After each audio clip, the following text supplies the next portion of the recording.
to the topic Hitler's rise to power. We had seen the weaknesses in the constitution as well as in the Weimar Republic.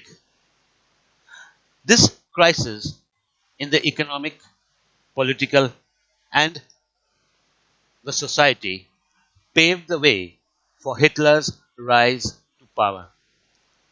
So, who was Hitler and how did he rise to power in Germany? Hitler was born in 1889 in Austria. He spent his youth in poverty. During World War I, he enrolled for the army. That means he applied to be a soldier in the army. He acted as a messenger, became a corporal, and earned medals for his bravery. He was horrified and furious with the German defeat and the Treaty of Versailles, which was so humiliating and harsh. He joined the German Workers' Party, which later came to be known as the Nazi Party. In 1923, Hitler tried to capture power, but he failed. He was tried for treason, but later released. It was during the Great Depression that Nazism became a mass movement. Why was it at this particular time, the 1930s, when the Great Depression began, that Nazism became a mass movement? Let us see why. We had seen how banks collapsed, businesses shut down, workers lost their jobs, and the middle class coming close to destitution. In these situations, Nazi propaganda stirred hopes of a better future. By 1932, the Nazi Party had become the largest party with 37% votes. Now let us know some facts about Hitler. Hitler was a short-statured person. That means he was not very tall. He was a powerful speaker which moved people. He promised to build a strong nation, undo justice of the Versailles Treaty, and restore German dignity. He promised employment for those looking for work and a secure future for the youth. He had made great promises to his people, wanting to build a strong and powerful Germany. Hitler came up with new policies. The Nazis held massive rallies and public meetings to demonstrate the support for Hitler and instill a sense of unity among the people. How did he achieve this? The red banners with the swastika. Second, the Nazi salute. Third, the ritualized rounds of applause after the speeches were all part of this show of power. Nazi propaganda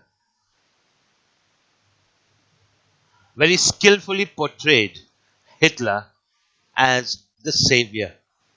Now, a savior is someone who arrives to deliver people from their troubles or their disease or distress. This captured the imagination of the people.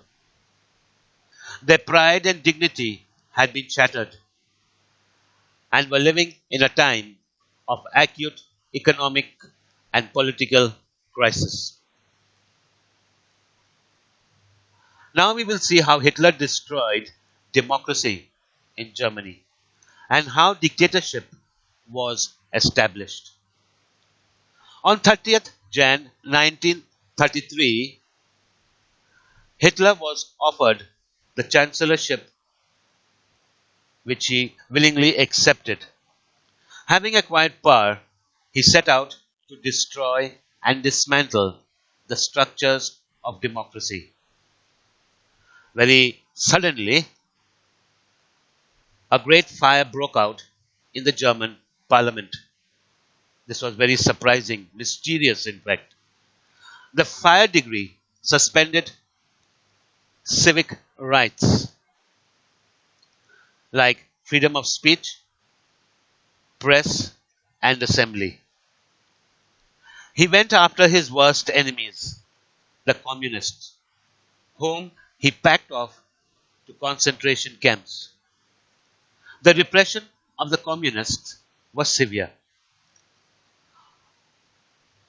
Altogether, 52 types of victims were persecuted by the Nazis across Germany. In 1933, the Enabling Act was passed. So, what was this Enabling Act? Why was it so important for Hitler?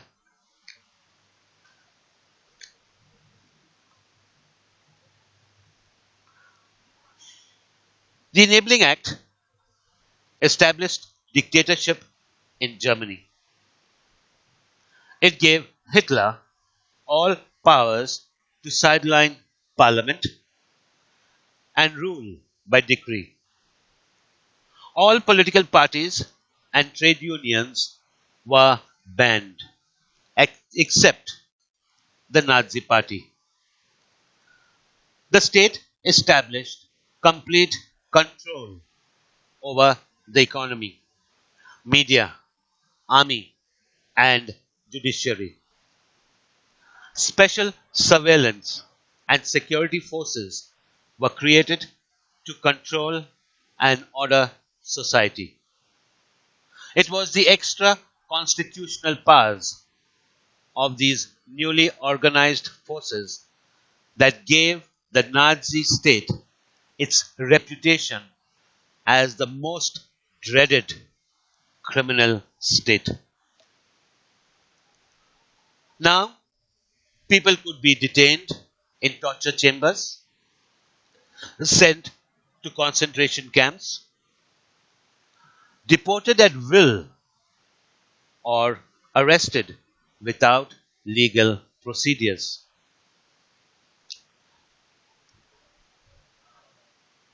How did Hitler try to reconstruct Germany? That means to make Germany a powerful country. The responsibility of economic recovery was given to Halmar Sachet. His aim was full production and full employment through a state-funded work creation program. In Hitler's foreign policy, what did he do? He was very successful in his foreign policies too. So what did he do? He pulled out of the League of Nations, reoccupied the Rhineland, and integrated Austria and Germany in 1938. He took over Czechoslovakia. He was supported by England, but not openly, but very secretly. He attained quick successes at home and abroad. His economic advisor urged Hitler to invest in rearmament. Cautious people had no place in Germany under Hitler. So, Sachet had to leave. Germany now was a country or a state that went into war because Hitler, he chose war as the way out.